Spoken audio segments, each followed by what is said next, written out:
Kapatid, huwag mong hanapin yung mga bagay na wala ka. Tignan mo yung mga bagay na meron ka sa paligid mo. Lahat, in detail lahat, pati kamang hinihigaan mo, damit na sinusuot mo, bubong na sinisulungan mo, lahat yan tignan mo. And the more ka na grateful sa mga bagay-bagay na yan, the more ka rin makaka-receive ng mga bagay na magiging mas grateful ka. Makaka-receive ka ng maraming biyaya ng blessings nang galing sa universe.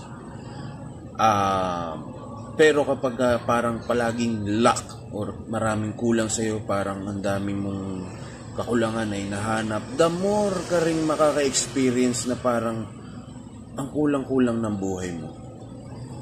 Gets nyo yun? Alam nyo kapatid, dati ganyan ako. Ang dami kong parang hinaing. Mga nagsisimula ako nung early 20s. Bakit ganyan? Bakit si ganito? Bakit ako? Bakit ganyan? Wala akong ganyan, wala akong ganyan. No. Ang tagal Ang tagal ng process ko noon. The secret is, magpasalamat ka sa meron ka na ngayon bago ka bigyan ng marami.